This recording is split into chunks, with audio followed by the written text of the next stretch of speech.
Hi everyone, welcome back to Unhinged English Education.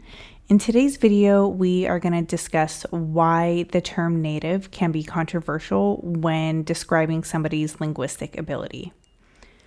Okay, so I was born in the United States and my first language was English. So does that make me native?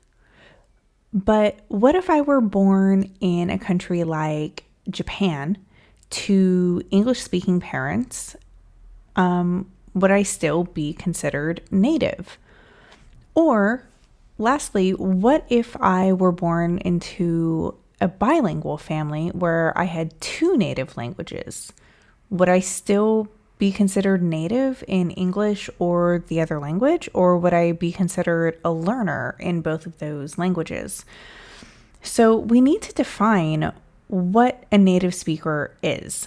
And does that mean that you're native if you are born into a country whose native language is primarily English, or is it the first language that you speak? And if it's the first language that you speak, then we need to think about how we think about bilingualism, right?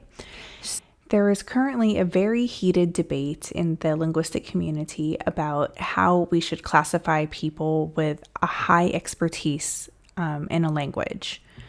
So why? Why do we care about this? And the answer is inclusivity.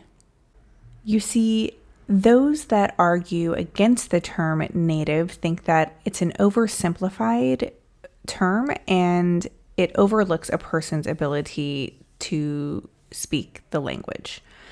This is particularly evident in the English language teaching community, where non-native English teachers are often discriminated against and they have difficulty finding jobs. And if they do find a job, then they're most likely underpaid. They receive less than their native speaking colleagues, which is not fair.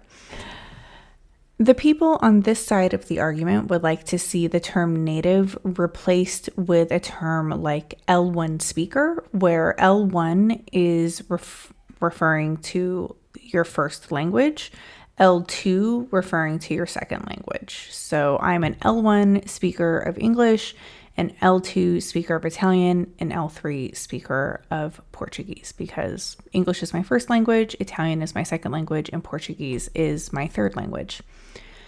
But on the other hand, the people who argue in favor of the term native think that using different terminology would just be really confusing to people. They think that the term native is straightforward and they're just using it to refer to people who are born in an English-speaking country or whose first language is English.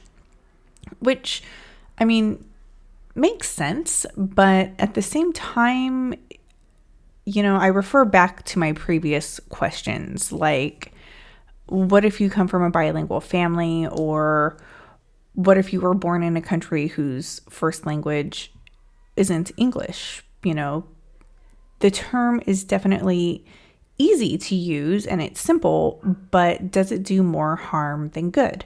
So I don't know. What do you think? Where do you fall on the argument? Are you in favor of the term native or are you against the term native? And how would you like your linguistic ability classified? So drop your answers in the comments below. And that's all I have for today. So thanks again for watching, and don't forget to like, share, and subscribe to our channel for more English content. Bye!